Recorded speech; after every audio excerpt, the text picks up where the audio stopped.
Allahumma ya rafi'ad darajat, Allahumma ya rafi'ad darajat.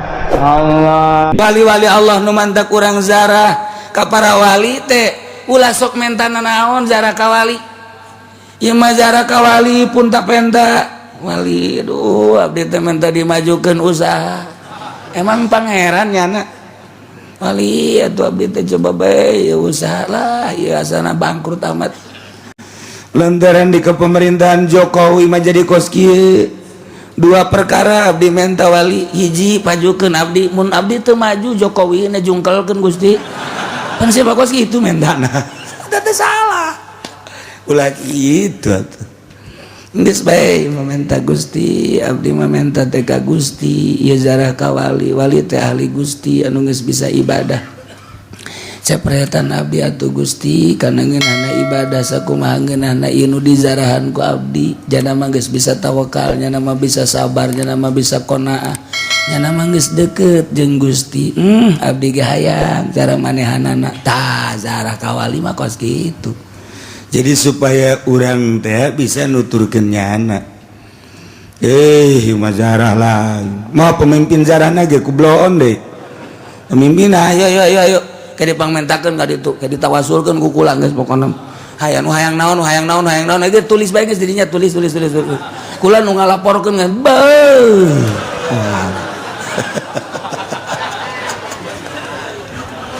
eta tolong pimpin jarana lain ayu pupuk supaya rapih nyahueun kana aturan-aturan zara nu mantak Muhammadiyah ngaharamkeun ge eta nyana. Eta kos kitu haram ku zarah kos kitu mah. Ulah haram naon kitu zarah ka para wali basa kumaha. Eta teh tadi supaya kacepretan kabeleteran. Masyaallah. Ieu urang lamun nyaritakeun tentang jelema anu geus panceg niatna boga kayakinan etalah para wali-wali Allah Subhanahu wa ta'ala. Urang gulak gilek koncina mana koncina dedeleuan mata teh geus kudu ulah resep kana dunia sakitu wae. Lamun mata masih kene resep kana dunia gulak gilek wae kajen kumaha kajen talar Quran talar hadis kajen teh jana geus bahsul masail tapi mata resep kene kana dunia gulak gilek wae. Kamari Muktamar NU aya 3 panitia panitiana 3 di Jombang. Hiji panitia muktamar asli, 2 panitia gadungan, 3 panitia akan kedatangan presiden. 3 ente mah teu memperhatikan muktamar we aing mah di babay ge nyaho ji saya kiai nyaho menang ti mana tuh ulah mimilu ka aing saya masih aing main 3 panitian 3 hiji muktamar asli panitia muktamar asli, nomor kedua panitia gadungan, nomor katilu panitia akan kedatangan RI 1 3 panitiana nu panitia asli ele ku panitia gadungan lantaran panitia gadungan memawa tas gede disatukangin nyana aya tas kabeh punyana didatangan siap ente anu dibere 50 juta anu dibere 30 juta saurang kiai kan jarago ngajina anu geus di otakna teh aya bahsul masailan Quran aya di otak hadis aya di otak tetapi hasilna 70% kiai narima karena pamereta duit kukulah dibejakeun sote geus hancur-hancuran ku ari ye mangku mah gitu kadang kurang anu nyawan aing jeung siapa nyawan aing coba buktikan kiai nu merean duitna ngobrol jeung aing dek lompat ka mana sia dek lompat ka mana ayo ngaku sia disesuaikan sungut sia ku aing ieu maksudna naon rusak jasa Quran aya di nyana hadis aya di nyana yuk basul masail jarago nu mantak dibubarkeun ge hampir dibubarkeun emang naon duit main ieu nu mantak adil sirat deui nu anu terpilih duit nu main baheula matas basul masail matas mutamar NU di jero dada di jero otak aya basul masail mawa ilmu kuari balik mutamar nu ditugakan teu nyaho nu di luar.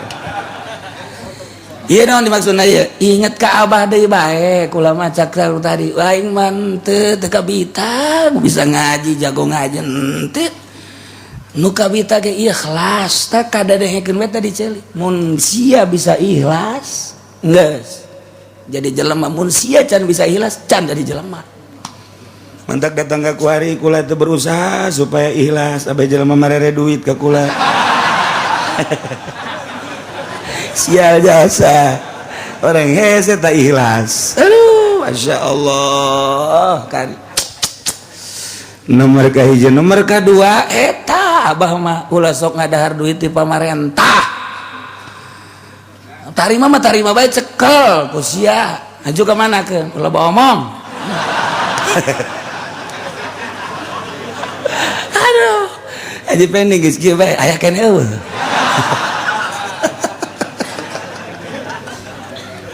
ya kula ngabejakeun sote lain naon supaya ulah jadi rahasia agama abe maju urang jeung pamarentah ulah bendu jaloba kepentingan anu urang teh diuruskeun ku pamarentah nu ulah sote lain babarengan jeung pamarentahna jeung birokrasi memoal kaluati pamarentah partai kaya di pamarentah hayu dukung pamerena ulah dicokot cak kitu ulah kieu ulah wah ekstrim jasa ka pamarentah ulah negara urang kan negara politik politik kan aya di pemerintah anu ngajalankeun roda politik kan pemerintah jangan salah mah lain pemerintahna lain politikna kiai nu narima duit di pemerintah eta nu salah nama kalau bawa omong put tenang lah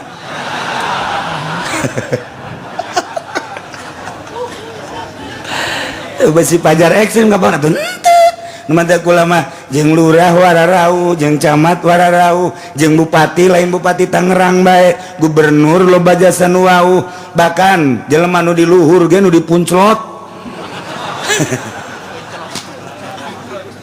atuh wow bahkan aya nu pernah mere duit teu ditarima loba saksina henteu ulah enya maksa manya maksa bae kudu bae terima ku kula terima kukula bener nganyana jangka masjid moal mali ka masjid ke moal masjid dia moal ulah di pemerintahan di masjid dia kecuali pribadi lamun narima geus sabaraha miliar masjid ulah ieu mah endek ngaji beta endek ngaji mere tatarina endek 100.000 gede teuing asupeun deui cokot 50 gede teuing akhirna mah 500 mau nyata geus gadeuleuk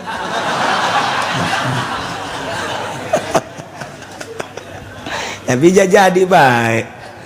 Nah masyarakat di dia tadi dipaksa nyen masjid ulah bisa nu ngomong tengenain ulah didengekeun geus nyana pelit ulah dipenta geus jadi mah masjid Allah tapi ternyata di Cilongok mah masya Allah kukula karasa lain bae lalaki awewe ge awewe mun dipersilakeun tita ngabangun darahek nya mah di dieu sebab di omebe ku panitia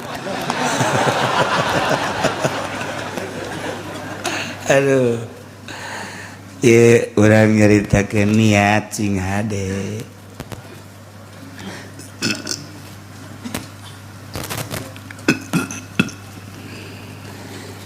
jadi jelema anu geus bisa niatna mantep hartina mantep boga kayakinan yakin teh aya nu datang ka ilmu yakin ilmu yakin mah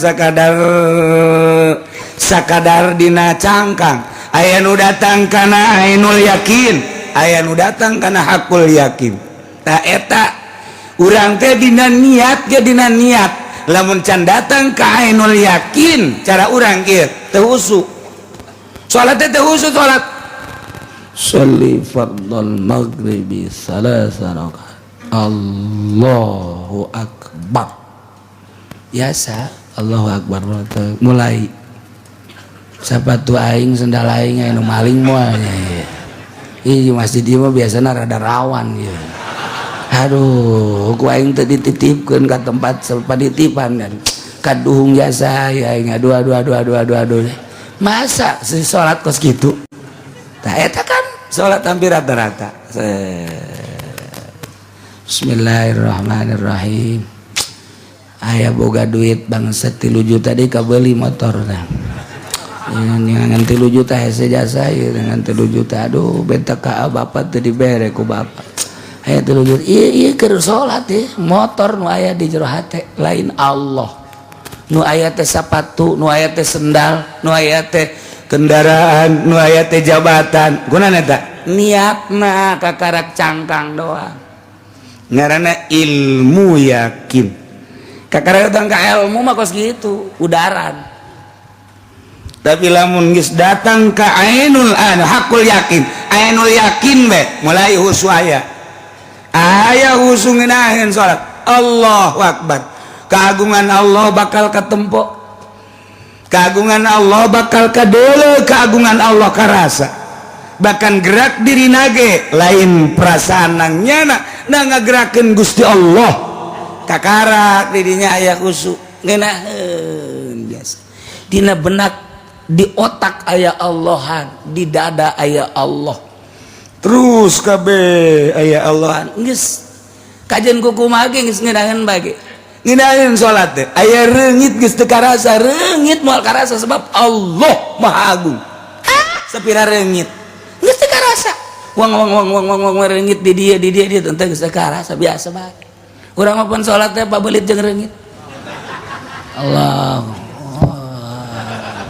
Wari maghdubi alaihim waladdallin. Cek urang teh reungit sia jasa ngaganggu ka aing sia. Aing pindah bae kitu ya salat. Reungit.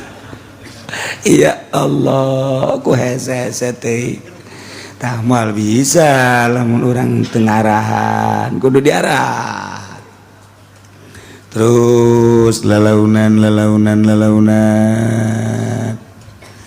ngan mual bisa datang kadinya sebab naon perpindahan nu diurus teh apandek awak doang atuh urusan awak mah eta kitabna Riyad Takrifatul Muin eta jang urusan awak naik urang dek ngurusan anak dek ngurusan kolbu atuh kudu pindah kitabna Kifayatul Azkiya Minhajul Abidin sakadar dibaca mah geus lain eta praktek berarti kudu boga guru praktek sakola ge mimiti ilmu kedokteran di meja kemudian praktek manehanana besi salah nyuntik engke pelebah mana urat nu kudu diasupanana teh pelebah mana ieu praktek ge nu mantak aya nu tas disuntik aju bodas kieu bengkak bodas kieu da jadi ka dokter tanggung jawab geus bodas sagede kieu teh dokter salah nyuntik mantak ku hari tilok nyara runtik dokter masih salah tilok ku hari mah teu main suntik obat bae geus pokona teu barari sen nyuntik ku hari mah baheula mah suntikanana jago jasa lamun urang da Gusti Hasan bari peureum nya nama nyuntikna ge nongeng trek beres Gusti Hasan kok gitu enak nih penyakitna iya cenah ceuli kalau luar cule sia mah dibawa ka dieu Gusti Hasan gugurang mah izin nyana ngomong gandengnya sok ada ge ku kabehan cule dibawa ka dieu cakira ka dieu dibersihan tapi emang geus kos gayana Gusti Hasan eta masyaallah beres eta ieu naon deui ieu tuh pan boroknya iya borok bilatungan sia mah borokna ge pugu urang izin mau borok kadinya nya ngomong embat jasa Pak kadieu ku aing diroskam sia aduh itu Gusti Hasan beres nonggeng suntik tret beres nya nyuntikna ge asal nonggeng di urang aju bae ditotol trot tret beres bangun babarieun teh dokter kuari hese kan nyuntik hese ya Allah kari ieu urang geus boga ainul yakin mah ngeunaheun berarti kan guru ngurusan hate berarti aya parantina kiai nu jang ngurusan hate geus lamun jelema datang ka ngurusan awak bakalna kos kitu tingkahna ngomongna geus ngomongna ge ngomong awak bae ngomong lagi ngomong awak baik nyana malamun ngariung nu dia ngomong-ngomong no kepentingan awak baik eta jauh bagus dalam mun diberkatkeun jang awak kan jauh mah jang awak eta jeung boluna sakalian jang awak pantakan nah wajib kuateun bae atuh mah garong ngaranna gitu. Eta jang aja ngariung jang kepentingan awak sing ade panitia sing ade nya ulah indit sing ade panitia besi poho inges negoran panitia bayinya nama tepan masalah lain amplop mah tebutuh jerona cakina eta kan yang awak ngomongna ge eta jelema datang ke awak bae nu diomong-omong kepentingan awak bae jang dahar jang nginum jang kendaraan jang dapur dan lain sebagainya berarti eta kiai zohir geus lamun engke aya kiai geus teu perlu nu kos kitu nama anu dipentingkeun teh kolbu berarti kiai kolbu mungkin ketika kiai zohir ngomong-ngomong kolbu nyaer teh asana teu napak sebab naon eueuh di jero hatena ge emang kepentingan zohir tapi lamun jelema geus datang ka kepentingan kolbu nu dicaritakeun kolbu nyana ngurusan kolbu urang tersentuh bakalna sebab nyana teh anu di kolbu nyana dikaluarkeun ku nyana ngeunaheun ka urang nikmat lamun jelema geus datang ka marifat di jero hate teh di jero jelema anu marifat loba caian cai eta teh loba bangawanan jalan cai kali sing kolocor di jero marifat mah cai marifat anu lir teu beda jeung cai nu aya di jero kolbu dikaluarkeunana melalui lisan ketika jelema marifat nyarita jelema teh milu mandi cai keur dikaluarkeun tiis mandi haju rapi sekali mandi 2 kali 3 kali rapi engke di lembur masing-masing nanya sia rapi amat sih mandi di mana lamun cara mandi betul di ditu aing mandi di curugan itu caina herang ngeunah tiis caina ge herang ya aing sering mandi ka tumun cara cai teh mah engke ge bawaan hayu herang jaheuh herang ge cai ngeunah marandi luis nah di benak ahli marifat aya cai nur ilahi ketika dikaluarkeun jelema mararandi tarariis ngeunaheun keur ngajina ge datang ka hes kunti istiis dan nundutan kasebahan uduk masalah teman sing kolocor cai masya Allah tapi lamun kiai zohir cai mah cai ngan butek kiru biasa sia teh mani di mana di itu bangunna kadinya rodek sia kadeureuna mana kadang awas ya rebok amat teh teu herang teh aing tas mandi tapi teu herang ya ngajakan urang mandi teu hayang aing sia ge kos kitu embung entek ditaringgalkeun ku jelema Quran aya di nyana hadis aya di nyana tapi jelema eueuh nu daek intifa ngalap manfaat embung mandi nyana di dinya ku sebab naon sebab nyanana ngabutekeun hate eta bae sok bae pikir ku urang sok renungkeun bahasa-bahasa wali-wali Allah ketika geus herang jelema maneangan cai nu herang atuh teh sia ditu magang ngaji heueuh teh tadina aya 200 semua jadi titahan kuari aya tinggal 3 jeung tihang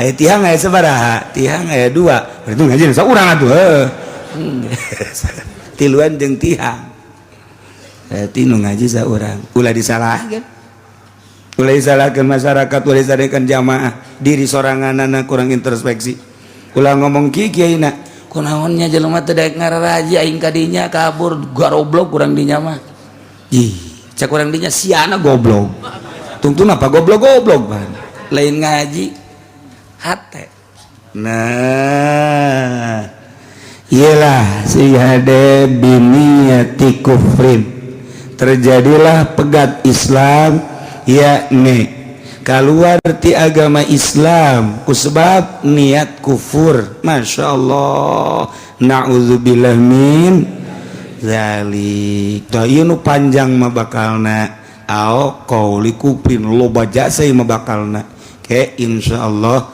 minggu hareup wallahu a'lam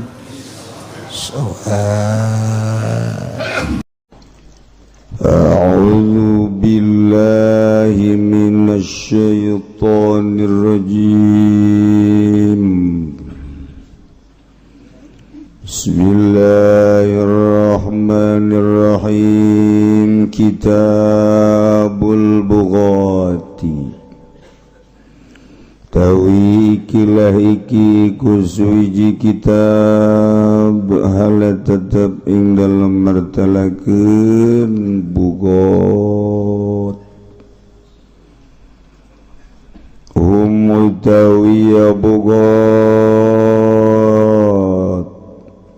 mukhaliful imami iku wong kang nyulayaan kabeh ing imam bikhurujin alaihi kalawan metu ing atase imam wa tarkil inqiyadi lan ninggal anut aw mani hakin dawa nyegah ing hak tawajjah alaihim kang narima madep ya hak alaihim ing atase bugot bisarti syaukatin lahum wa ta'wili kalawan syarat gagah lahum atawa kuat lahum kadue bugot wa ta'wilin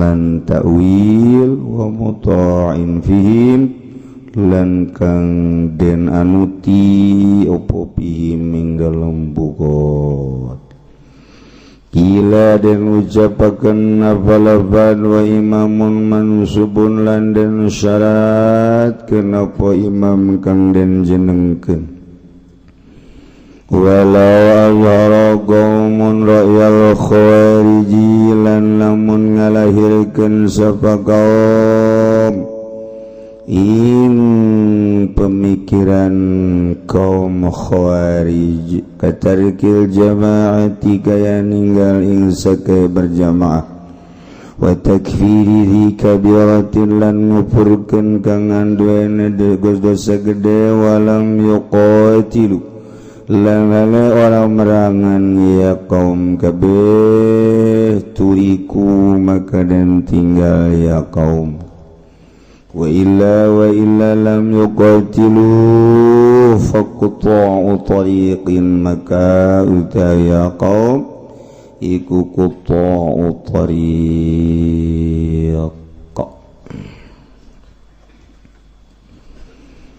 bugot eta cek tukang ngajinahu majama tina bagin bugot kodin kudot romin rumah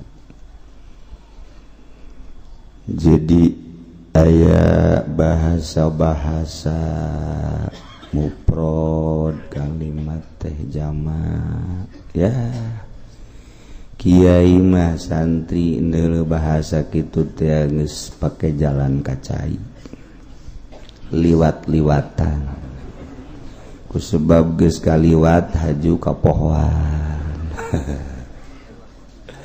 eta babari kos kitu bahaya naon dari bagin teh sempai ari mustaq minhu nama bagyu teh ya baheula mah aya di urang ngaranna bagyo CS iya tina bagyu ngan dijawakeun jadi bagyo maknana zolim jadi bagyu teh lacut az-zulmu wa mujawazatul haddi, zolim lacut melangkahi batas, melebihi batas keterlaluan, berarti keluar tina kamistianana, nu kitu ngaranna bagyo. Is always dead, eta si bagyo. Babaturanana jeung si gombloh. Seri bae kos jadi babaturan teh gitu.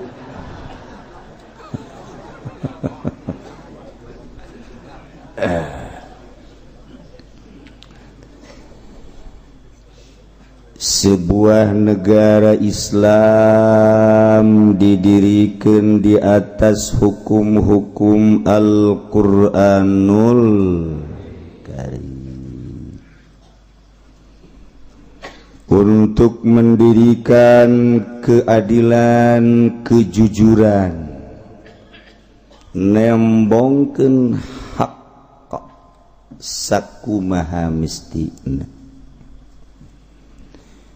anu dibawa ku afdalul makhluqat, ialah junjunan alam Kangjeng Nabi urang Kangjeng Nabi Muhammad sallallahu alaihi wasallam. Dibentuk sebuah negara Islam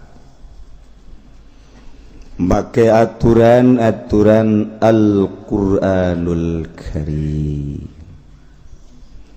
Setelah Kangjeng Nabi wafat, dilanjutkan ku khalifah pertama ialah Sayyidina Abi Bakri Siddiq radhiyallahu anhu. Setelah Sayyidina Abu Bakar Siddiq wafat, dilanjut deui ku Sayyidina Umar bin Khattab radhiyallahu anhu.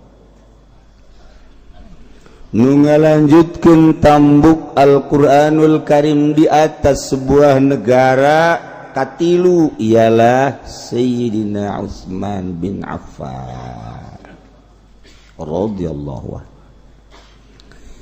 Terakhir tina khulafaur rasyidin, mantu Kangjeng ku anjeun sekaligus sebagai alokna ialah Sayyidina Ali bin Abi Thalib karramallahu wajhah. Ialah khulafaur rasyidin, penerus penegak keadilan di muka bumi, anu endek dilaksanakeun teh hukum-hukum syariat. Wajib salat, undang-undang negara teh ngawajibkeun salat, ngawajibkeun zakat, ngawajibkeun puasa, ngawajibkeun haji, ngaharamkeun mabok, ngaharamkeun zina, ngaharamkeun maling, ngaharamkeun judi. Maka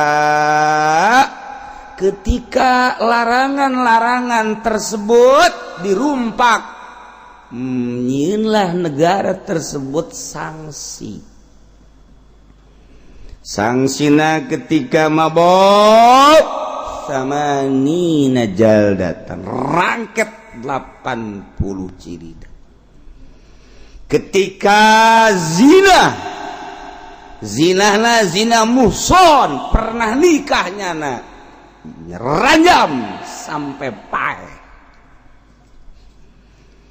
Lamun manehanana maling, datangkan nisab minimal 4 gram emas, potong leungeunna sakit. Dan selanjutnya.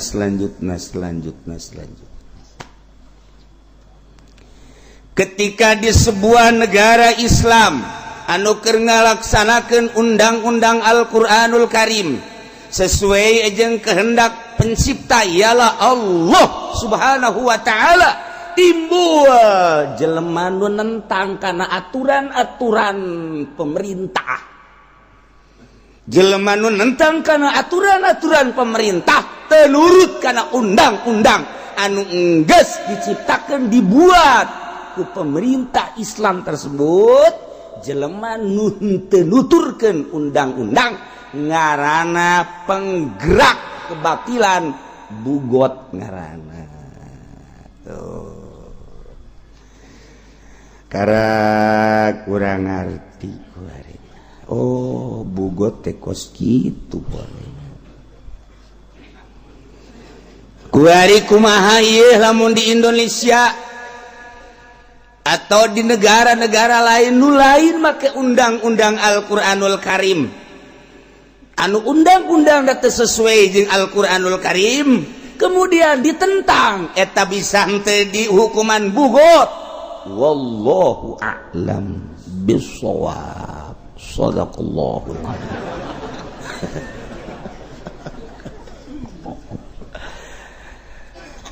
Jadi lamun hasil muktamar pernah menyatakan orang yang menentang aturan-aturan pemerintah bugot nyanggakeun sadaya-daya.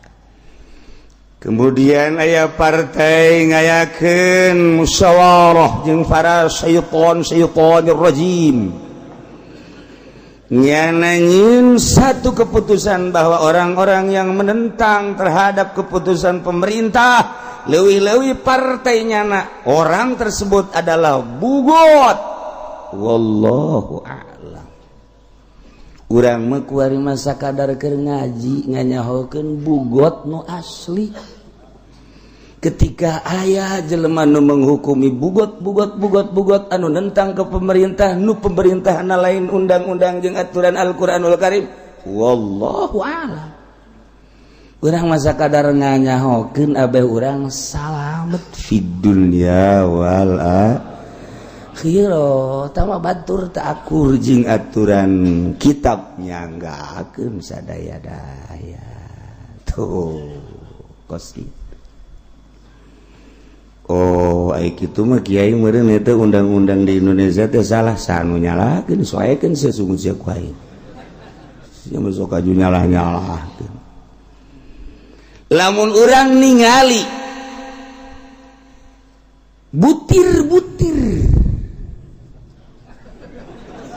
seseuri heran aing mah.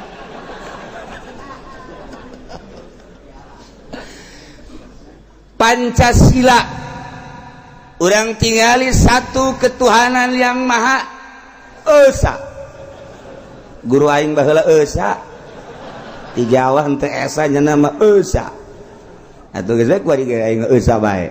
Padahal mah hate leutik mah esa aing ge. Nyana teu daekeun esa ta guru. Satu ketuhanan yang maha esa. Urang nyebut murid esa bu esa. Ya udah titik-titik atuh ka ditu.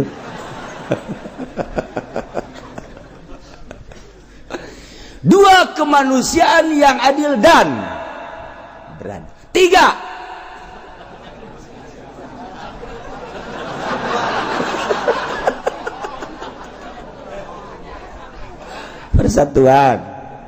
4 keadilan. 5 nu talar heran aing.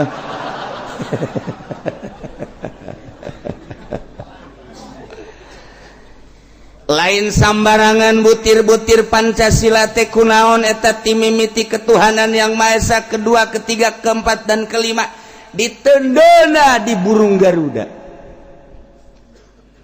Burung Garuda eta adalah burung anu eueuh pibuktianana di alam dunia. Penuh makna jeung penuh arti. Mun ku urang dihartikeun pamatukna, mun ku urang dihartikeun jambulna, ku urang dihartikeun jangjangna, ku urang mun dihartikeun sukuna, ku urang mun dihartikeun beuteungna. Nah, ieu teh kapan lain lalagaan burung Garuda teh. Anu bisa ngayapat ka muana bae. Tur eueuh pibuktianana burung Garuda. Lamun urang ngaji di Ukudul Juman aya contoh burung Garuda. Mun urang ngaji di Jamul Jawa me aya contohan burung Garuda. kunaon didajikan contoh pari pibuktiana nama eueuh di Indonesia dijadikan lambang negara burung Garuda. Sila ketuhanan yang Maha Esa di jero burung Garuda ditempelkan ketuhanan yang Maha Esa, keadilan dan lain sebagainya. Butir tersebut teh aya dina Al-Qur'anul Karim, dibawa ku burung Garuda ngapak ka mana bae, bahkan terus nembus langit ka hiji, langit ka dua, langit ka tilu, langit ka opat, langit ka lima, sampai Sidratil Muntaha. Jauh ieu burung Garuda nama. Jih, otak pikir. Menang saha eta lamun lain menang waliun min auliyaillah. Secara zahirna menang bangsa Indonesia, menang musyawarah, tapi kan aya ilham.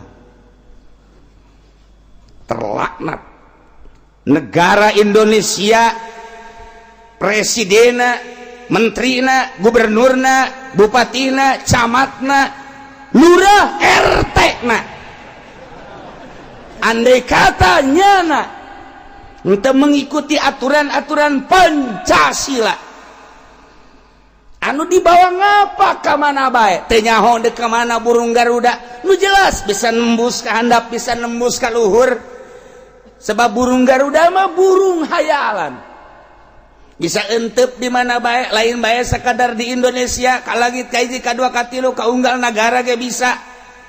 Ialah seorang waliullah anu dibere ilham nyelundup ke bangsa Indonesia, trek dijadikan lambang negara. Andai kata pemerintahna henteu nuturkeun undang-undang Pancasila nu di jerona eta termasuk butir-butir Al-Qur'anul Karim, dalakan lamun henteu digantung di dunia, digantung di neraka jahanam. Daras presiden mah sugih dinyana, gagah dinyana, erat.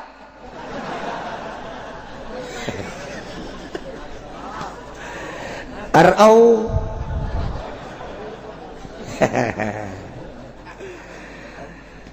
nu mantak NU mah ketika aya gerakan-gerakan di luar NU ngagerakan negara Islam di Indonesia, ajak debat ku NU, cukup dengan Pancasila. Yang salah bukan undang-undangnya, oknum-oknumnya. Kurang kumaha Ki Hasyim Asy'ari waliun min auliyaillah, ditambah jeung perangkat-perangkat NU menang istikharah lain lalagaan, geus terlalu jauh urang mun nyaritakeun kos kitu mah. Cukup ku Pancasila ge, kurang kumaha ketentreman, ketenangan, dek ibadah, dek ngabangun, dek kumaha bae ge ngeuleuh ka hareup urang. Pek bae lantaran butir-butir di jerona menang nyokot tina Al-Qur'anul Karim. Ketika salah oknumna. Tuh. Ieu burung Garuda, aji heula burung Garuda. Moal waka dijelaskeun nu aslina ku kaula lantaran bupati ge teu ngartieun. Gubernur ge teu ngartieun, kula moal pati-pati ngomong kos kitu lamun eueuh sejarah burung Garuda. Mun henteu dicaritakeun ku seorang waliullah naon sebabna dijadikan lambang Indonesia. Kula nyaritakeun bahwa burung Garuda mah sebuah burung anu pinuh ku hayalan. Eueuh pibuktieunaana bisa nembus ka luhur jeung ka handap. Dijadikan lambang negara di Indonesia. Bahwa Indonesia lain sembarangan.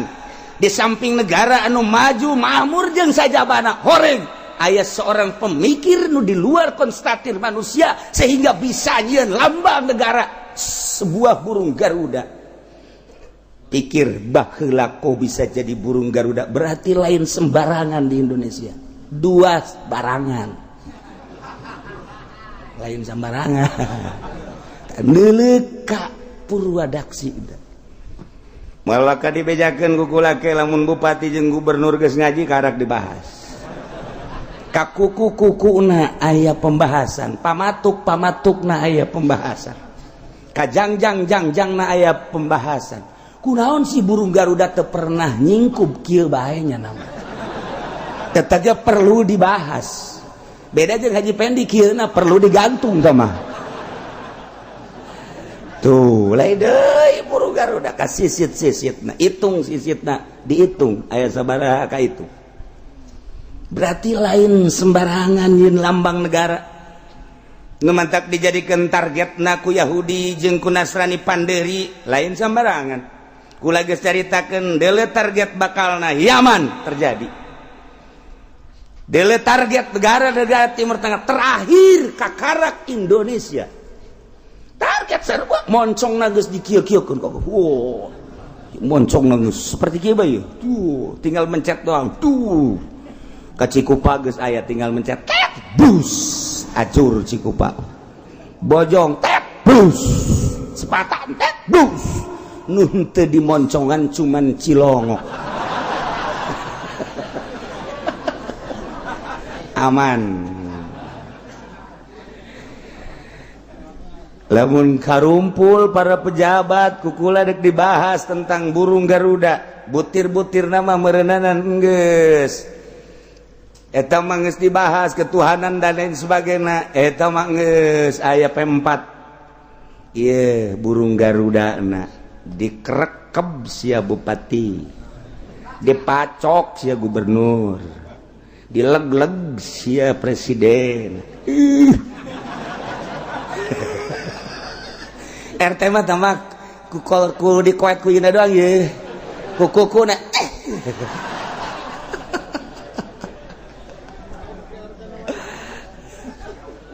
sebuah negara anu gede nu lebar nu luas kaya raya tiba heula terketahui tongkat jadi tanaman Masya Allah kurang yin empang teu dilakukan timbul lauk sorangan sepugul entah mata maya utak ujeng-jeng saja bana Indonesia Masya Allah nancep gendang dari segede kieu doang cet berarti 3 bulan ditarik ambalaya oh gua gede kieu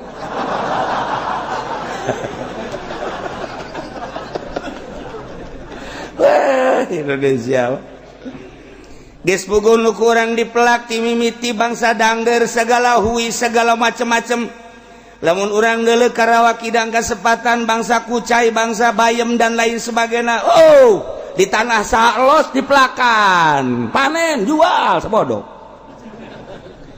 gitulah Indonesia kesuburanana urang ningali ka Bogor ya Allah ya Rabbi urang ningali di Bogor geus puguh rambutan geus puguh duku geus puguh kitu manggis kadu luar biasa kapade gelang ka ditu ya Allah nu antak ngaran lemurna ge kadu engkek kadu peucang kadu malulu ka ditu loba jasa eta perkaduan malulu dan tetep nu ngora nama di Garut teu kolot-kolot teu mah kadu ngora teu kolot-kolot temen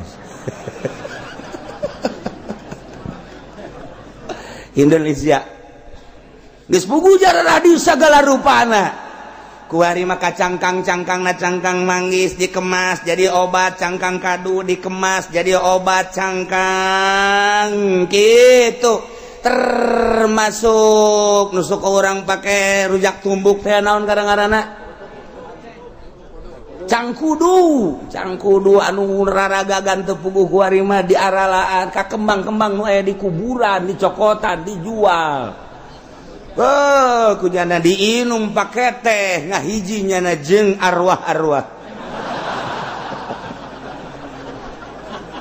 Indonesia kuari timbul batu-batu weh baheula mah hanya Kalimantan doang boga kucubung kemudian Maja Kalimaja doang kemudian Garut boga batu Garut doang kemudian urang ke NTB boga mutiara NTB hanya eta bae dipasarkeun geus utek-utekan kuari teu kira-kira urang ngadenge aya giok 3 kilo panjangna beuh budak kasih giok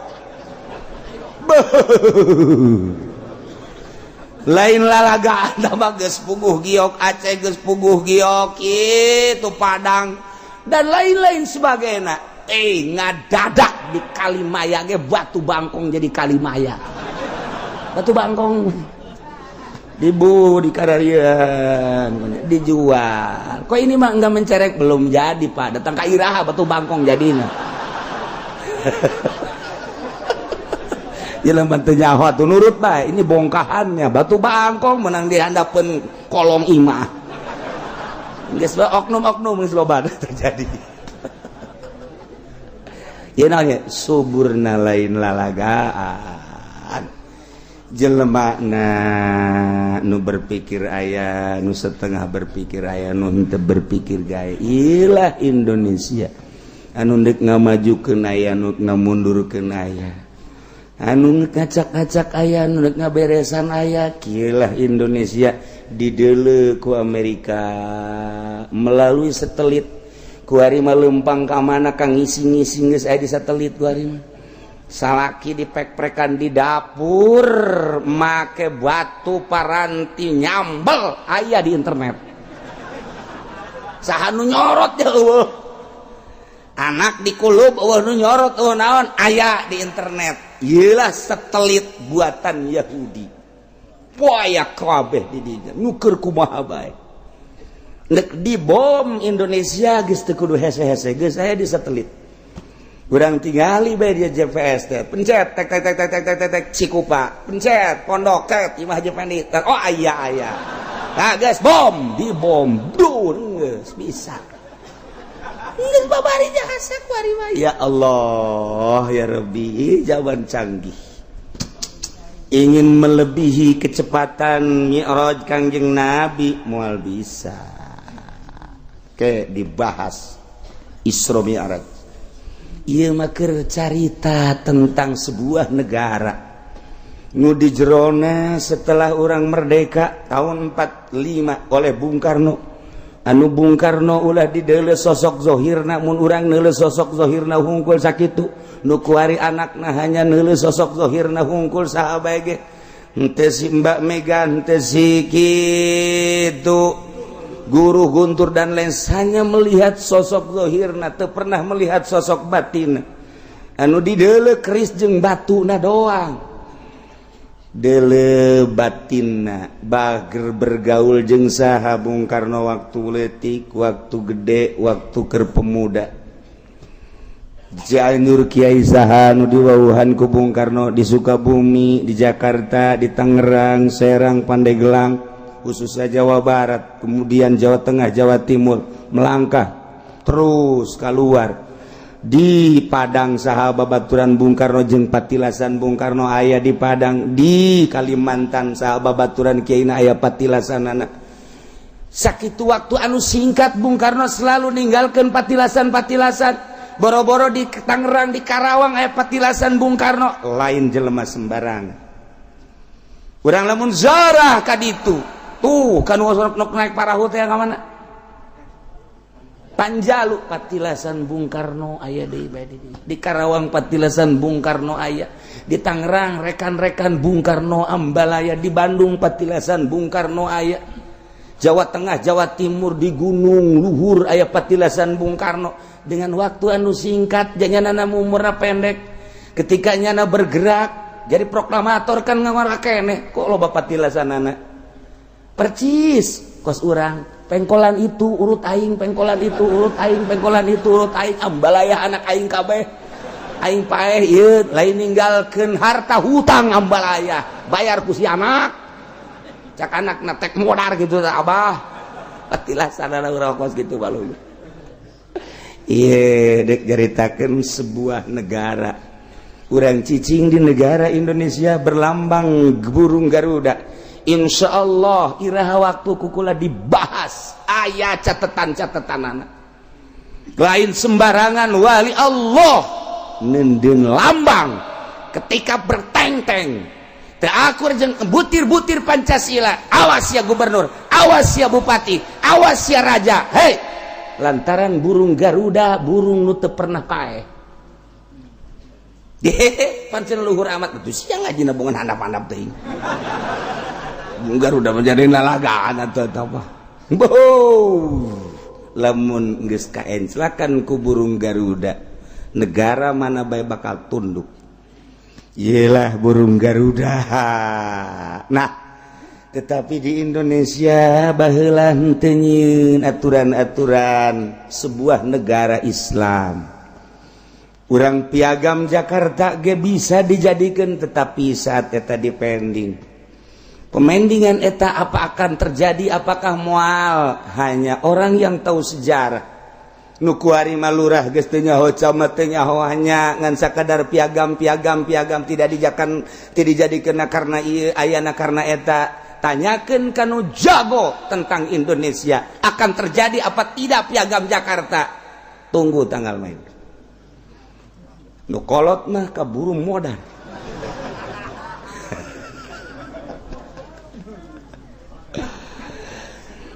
Sebuah negara undang-undangna Al-Qur'anul Karim belah dituna khalifah nu kuari dijadikeun sultan, dijadikeun amir, terakhir khalifah Turki.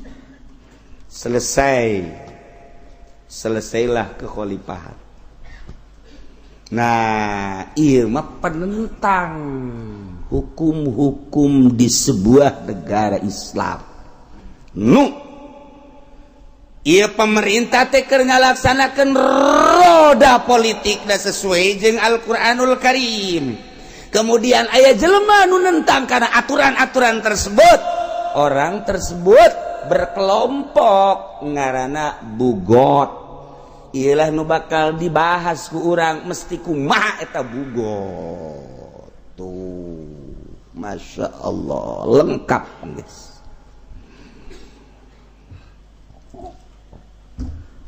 Lamun ucapan Imam Syafi'i, cek Imam Syafi'i, akhadtu sirata fi qitalil musyrikin minan nabiy sallallahu alaihi wasallam wa fi qitalil murtadin min Abi Bakr radhiyallahu ta'ala anhu wa fi qitalil bughat min Ali radhiyallahu ta'ala anhu.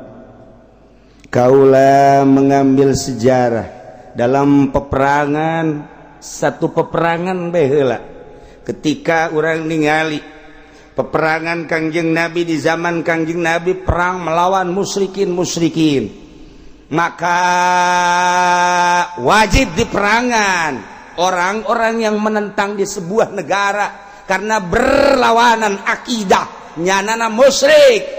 Maka perangan jelema musyrik diambil tina sejarah junjunan alam Kangjeng Nabi Muhammad sallallahu alaihi wasallam. Ketika si Kangjeng Nabi tos teu aya dipimpin ku Sidina Abu Bakar Siddiq radhiyallahu an, maka timbullah jelema-jelema nu kembali deui ke agama masing-masing, disebut murtad. Setelah mukmin, iman, Islam nyana keluar murtad. Nyin keputusan Sidina Abu Bakar Siddiq perangan jelema murtad sebab ia adalah penggerak teu beres ieu. Maka kula ningali merangan murtad nyokotlah aturan Abu Bakar Siddiq.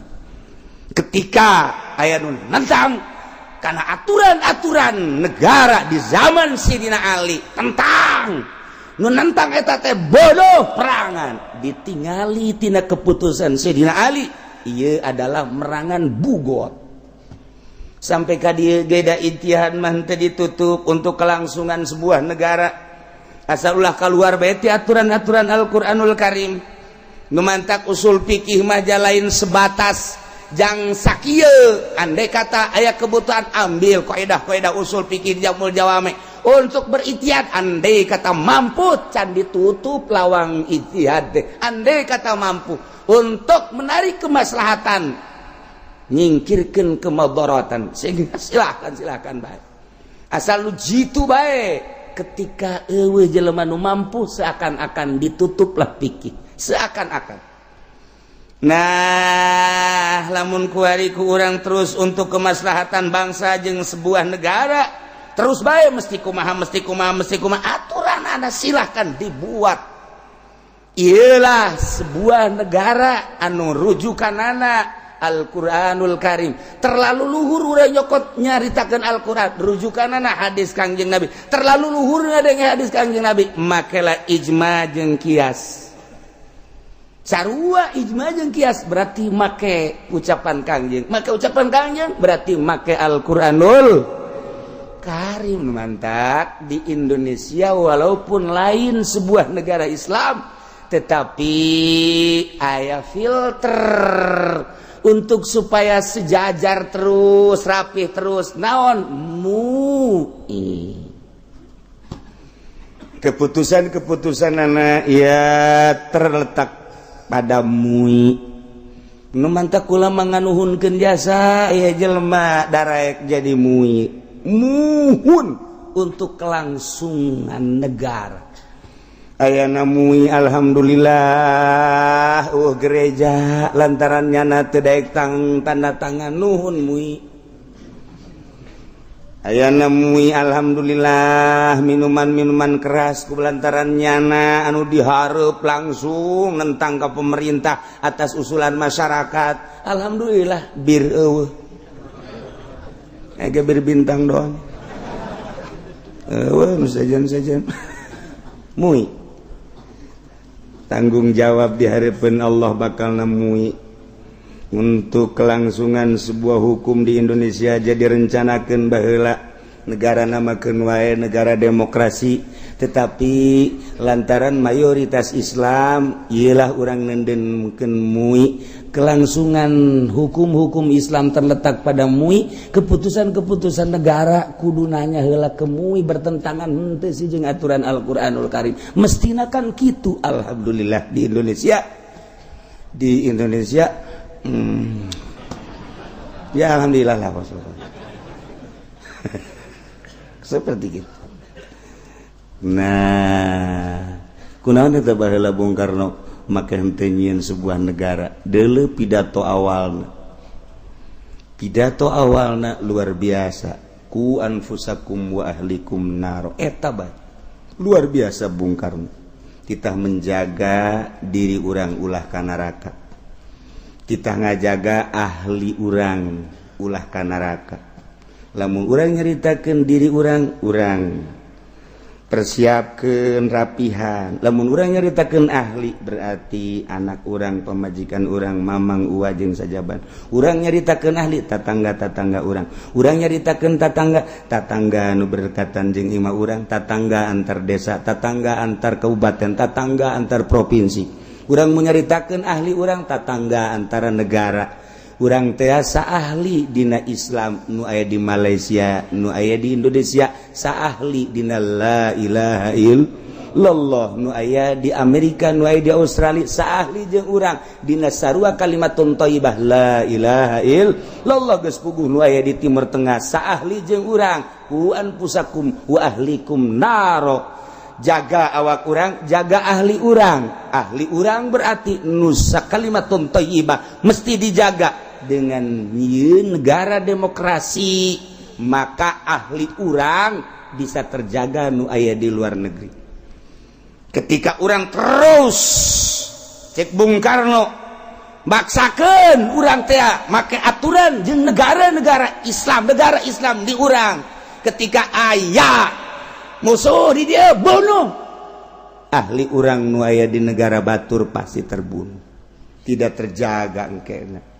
Jadi keluasan pemikiran Bung Karno sarua jeung ngapakna burung Garuda dideuleu ku burung Garuda cik ahli aing anu aya ketuhanan yang Maha Esa nu aya di Amerika nu aya di Australia nu aya di Eropa geus puguh nu aya di Timur Tengah dideuleuna hanya burung Garuda tapi jasad burung Garuda aya ruan bisa ningali ku anfusakum wa ahlikum nar. Urang lamun ngabahas kos kitu kan pohara jasa. Iraha pernah urang ngabahas kos kitu jajan pernah. Sugan bupati ngabahas kos kitu. Sugan gubernur kalah ka. Kumaha encan pamatuk burung Garuda. Burung Garuda ngabogaan pamatukna lain sembarangan pamatuk ditilai tina pamatukna bahwa burung Garuda eta adalah boga pamatuk anu tajam anu henteu pernah dimiliki ku burung-burung anu lain. Ketika boga pamatuk anu tajam berarti bisa ngalamangsa teh lain bae make sukuna tetapi bisa make pamatukna. Sebab burung-burung anu ku Gusti Allah dikersakeun pamatukna tajem ngalamangsana melalui pamatukna. Ulah-ulah anu gede model nu sok ngerekep kotok teh burung naon kadang-kadang heulang atau memang tipe heulang kabeh ieu siam gitu. Burung Garuda lebih tibatan pamatuk baregana leuwih tina pamatuk burung-burung anu sejen. Naon eta ayana ge dihareup lain lalagaan nyana bisa culak cileuk kaluhur jeung kahandap deuk matuk mangsa ketika teu akur jeung butir-butir nu aya di jero ketuhanan yang Maha Esa, kemanusiaan yang adil dan beradab, keadilan sosial dan lain sebagainya. Sing hade mun urang neuleus sekedar sakitu-sakitu bae tetapi saha nu nyiptakeun hanya seorang manusia Indonesia tapi saha nu mere ilham. Hei, lain lalagaan nu mantak geus sabaraha kali di Indonesia jelema anu gagah seakan-akan dek merubah tetap teu dilawan burung Garuda ngayapak tidak tangannya. Wah, ada apa? Siga deh burung Garuda. No. Ieu cerita bugot. Saha bugot teh? Besi salah nu nentang-nentang kuari ke pemerintahan kemudian langsung disebut bugot. Urang geus nyaho sebuah negara nu dipimpin ku seorang manusia pemimpinna anu rek ngajalankeun aturan-aturan Al-Qur'anul Karim, maka ketika ditentang ialah penentang ngaranna bugot. Ketika lain sebuah negara Islam wallahu alam ketika aya nu ngahukum bugot mangga nyanggakeun sadaya-daya. Sebab seringkali di Indonesia jelema nu nentang teh dibugot-bugotkeun. Urang lamun nyaritakeun tentang nuturkeun kana pemerintah deuleu ayat atiullaha wa atiur rasul wa ulil amri. Jadi ditunage atiullaha wa atiur rasul wa ulil amri ketika urang diajak ku pemerintah wajib nurut asal selain daripada maksiat. Ketika maksiat teu wajib nuturkeun. Mun bahasa teu wajib nuturkeun macam-macam ka ditunakan. Sebab bahasa umum.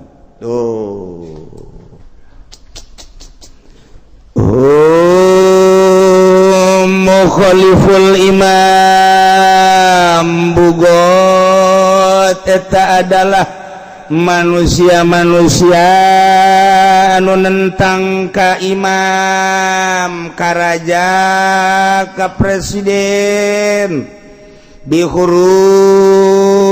alaihi ku sebabnya na keluar karena aturan-aturan pemerintah tarkil inqiyat telurutnya na aturan imam wa man ihakin tawajjah alaihim nyana nyegahak anu disangharepkeun ka manehanana nyana embung nentang ieu bugot lain perorangan mah lain disebut bugot bagin encan kelompok-kelompok kecil teu boga kekuatan lain bugot mah bisyarti syaukatin lahum dengan syarat boga kekuatan terorganisir nyalain kekuatan organisasi sangat rapi ialah ngaranna bugot penentang terhadap keputusan pemerintah nyanana geus boga aturan sorangan seakan deuk negara di dalam negara bugot ngaranna. Kurang lamun ningali di Indonesia mah alhamdulillah bugot walaupun negara orang lain negara Islam ieu mah keur carita kabeh manut ka pamarentah dek salah dek bener dek salah dek bener pokoknya nurut ya ka pamarentah gak besi kehilangan macam-macam kehilangan teh NU manut Muhammadiyah manut Persis manut HTI G manut kemudian Islam Khuruj manut nu kaluar tina aturan-aturan pemerintah. Adapun nyana ngaekspresikan masalah keinginan dan kehendak masing-masing silahkan. Islam Khuruj nyana menyeritakan tentang fadilah-fadilah door to door di masjid ke masjid nyana mah nuturkeun sepak tarjang salafus sholihin nu baheula masak di masjid sing adewe urutna besi kotor. Salah jajana mah dakwah hayu bae satungtung daek ngadengekeun makanya na tunggu nyana di dakwahan bae dek bener dek teu nu dakwahna mah. Terus Islam Khuruj jauh lah disebutna pejalan kaki ka mana bae. Engke diatur dakwahna seminggu 40 hari mungkin dalam negeri mungkin luar negeri dunia atau urusanana. Ustaz Khuruj teh urusan dunia. Kemudian HTI Hizbut Tahrir atuh sarua bae nyana mandek yen khalifah di dunia ieu tanpa khalifah kehilangan tonggak. Kehilangan kekuatan selama tidak ada khalifah dek mana muntayang ketika diacak-acak baheula ku Yahudi khalifah dek didirikan kembali dunia urusan anak di berbagai negara HTI geus aya itu bertentangan jeung pemerintah tek bae nu di Indonesia nya namangan sakadar boga kahayang dek ngadirikeun khalifah adapun disetujui dek disetujui kawin mendek nurut baheula aturanna ka pemerintah ngan kami boga kahayang dek nyieun khalifah jadi Indonesia mayoritas Islam henteu bertentangan ieu mah kakarak boga kahayang doang adapun sagala rupana nuturkeun ka pemerintah nu aya di Malaysia nu aya di India nu aya di Pakistan nu aya di Turki nu aya di Syria nu aya di Mekah nu aya di Australia kos kitulah nyana kakarak boga kahayang di dunia dek ngalanjutkeun kekhalifahan sahanu dek bakal dijadikan khalifahna engke bae setelah solid di berbagai negara boga target sekian persen bakal engke ngadirikan seorang khalifah jang rujukan boga kekuatan boga kahayang henteu bertentangan komo Muhammadiyah mah tamah tamu Muhammadiyah mah geus kieu geus pokona namanya geus kieu sumhundau dek naon deui geus puguh NU komo NU nu kuari mah tuh geus pemerintahis itu bahasa naon aing kitu nyaho geus kos kitu be pokona mah tah eueuh nu nentang alhamdulillah eueuh urang rek nentang kumaha nu mantak baheula ketika kejadian Amir Biki di Tanjung Priuk jan can nentang ka kakarak boga kahayang jeung can gerak selama encan gerak jeung can action kapan teu meunang encan dijadikeun bugot kok terlalu cepat amat sih Pak Harto oh lantaran boga panglimana baheula LB Murdani geus menyalahi aturan di dieu kurang dibahas bisa dibunuh tempat dibunuh di mana aya ketika geus action ieu mah kakarake boga kahayang besa didengekeun ku sasaha ceramahna mangga boga kahayang teh kos kitu ulah pemerintah rakyat kan pemerintah teh ayana pemerintah teh ieu teh endek ngamartahan rakyat kunaon teh nyambung jeung rakyat kakarak sakitu teh nyambung hanya beberapa masalah hanya di bidang soal keagamaan doang lamun didenge henteu masalah kunaon haji diberondong tanggung jawab Pak Harto jaga di yaumul kiamah pasti Amir Biki hudang jaga mana Harto ayo ti heula lain puluh lain ratus ribu ketika kejadian di Tanjung Priuk ribuan dibawa ke truk diumumkeun hanya beberapa belas dan puluh apa tidak tahu masyarakat naon motifna ieu tanggung jawab di akhirat encan menentang encan naon encan action encan aya organisasina bugot mah geus terorganisir nah lamun kuari Al-Qaeda geus terorganisir ISIS eta hartina Islam kitu santri istri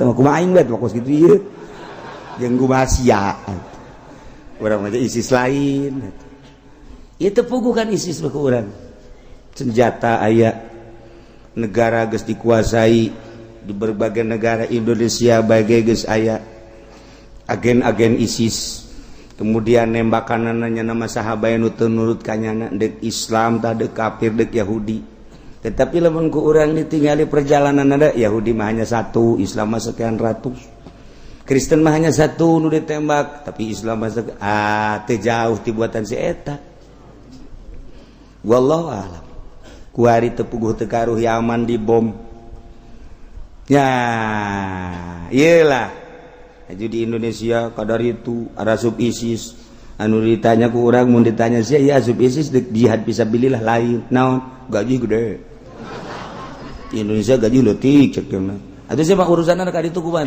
pokona aing mah gaji gede bagus lah balik ka dieu meuli mobil aing hayang meuli mobil aing nyeun imah nyandung oh sia urusanna kos kitu geus lain jihad fisabilillah nu dideuleu adalah urusan-urusan pibeteung iya kerkacau kuari di dunia Masya Allah kubatah jang bangsa Indonesia iya tuh tenang wae urang mah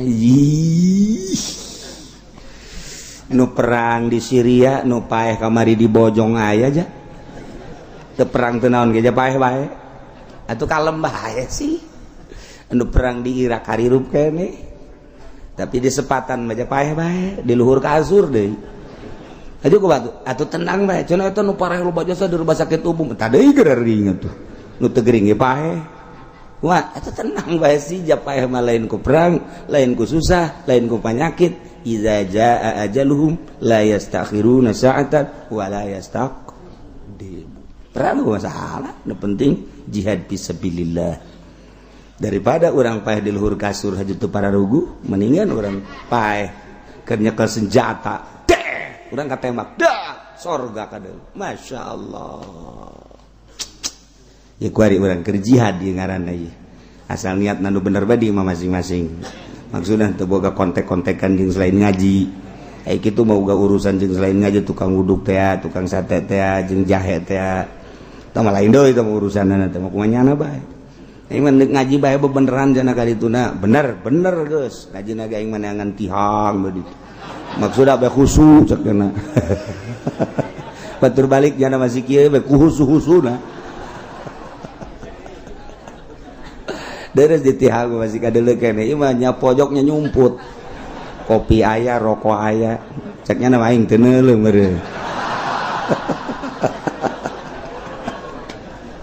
aduh hum mukhaliful imam ya penting ya bugot ulah sok ngabugot-bugot kan mentak pentingnya lain lalagaan ieu mah urusanana urusan sebuah negara urang kan bangsana urang kan kaumna umatna kunya nyaho encan aya bugot-bugot di urang encan aya eta nu ditembakan zaman Amir bigi encan terorganisir perorangan lain tamah kejahatan penentang imam nu geus terorganisir bener-bener dek ngalawan nyana eta kakarak bugot mukhaliful imam bi khurujin alaih nyana keluar karena aturan pemerintah tarkil inqiyad tidak nurut ka pemerintah kelompok maksudna aw madi hakin tawajjah alaihim atawa nyana nentang kana hak ngalarang nu disanghareupeun ka nyana titah mayar anu cek imam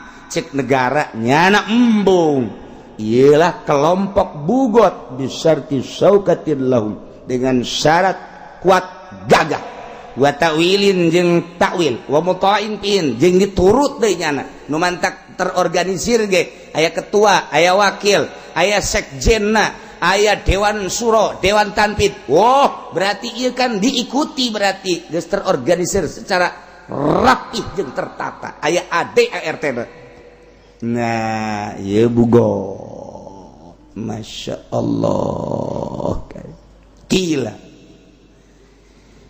cek sakaol disyaratkan deui wa imamun mansubun, pemimpin anu didorong dijadikeun ku rakyat.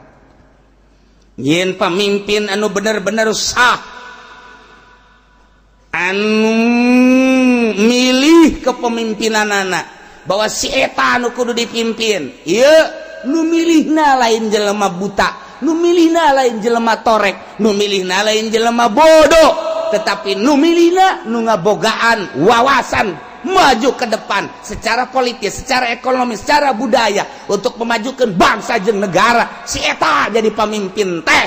Nah iyalah pemimpin anu bener-bener geus dijadikeun ku rakyat karena rakyat boga wawasan untuk memajukan bangsa jeung negara. Lain ngan sakadar dekajak ngacak jadi raja teh, tetapi jang umat. Urang lamun neuleuh di Jakarta teh aya taman anggrek belah dieuna teh aya gedung di luhur hebat jasa. Masyaallah, kukula di deuleu bae ngeunaheun jasa eta. Kana hate ngeunaheun jasa. Pajak dikembalikan kepada rakyat. Tiis perasaan hate. Tiis perasaan hate. Masyaallah, masyaallah. Aya deui belah ditu. Saya TikTok kan ningcet eta mah nu gede eta mah nu belah ditu mah lain deui.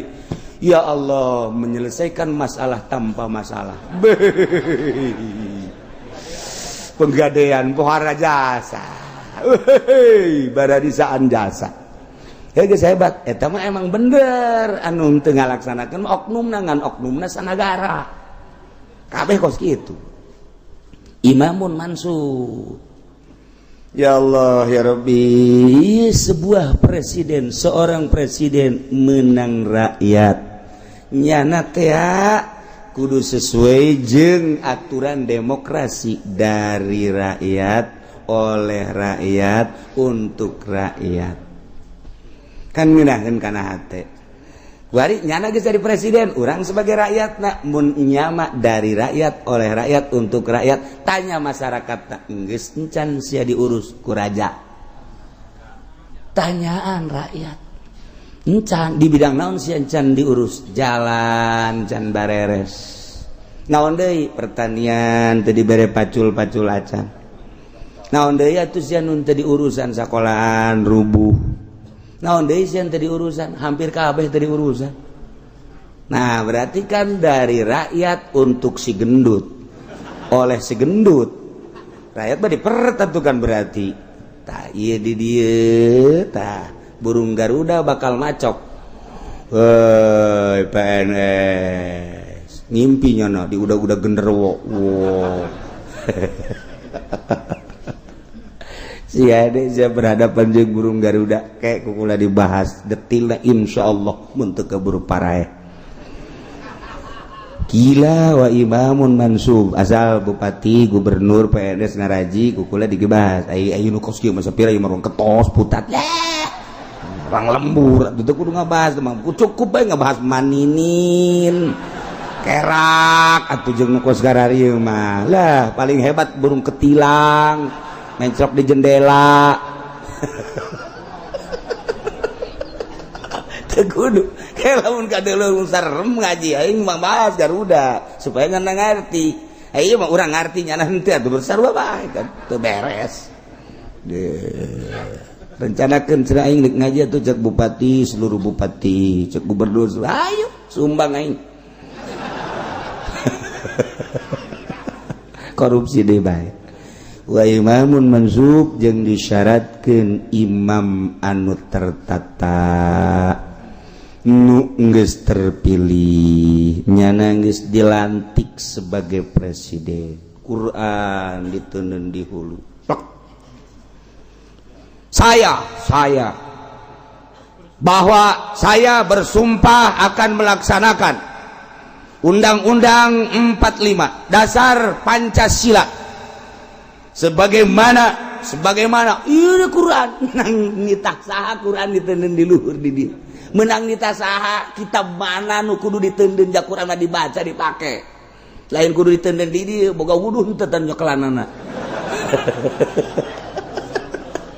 cenah sebagai saksi atuh saksi mah jalain Quran jelema saksi mah dua jelema lalaki nu adil atawa hiji lalaki dua awewe nu adil atau opat nu arah adil jak kitu Quran mah baca pake ya diteunan di dia saya bersumpah bahwa sanunita ayo cenah itu salah itu Allah alam nggak bisa nyalakeun kan jalain kos kitu ngan endek kos kitu batu teu naon seakan-akan bahwanya teh lain neuleuh Al-Qur'an neuleuh nu boga Al-Qur'an Allah pas dilambangkeun Al-Qur'an bahwanya sumpah teh di hadiran ku Al-Qur'an eta teh zahirna hakikatna mah di hadiran ku Allah DPR disumpah make Qur'an seakan-akan di hadiran ku Allah awas ya cek Allah tak Qur'an aing lamun sia korupsi awas ya ku aing dijadikeun areng sia di neraka aing guys ulah nanya ka Golkar areng kabeh Allah udah jadi saksi sieun urang lamun kos kitu wa imamun mansub walau azhara qaumun wallahu a'lam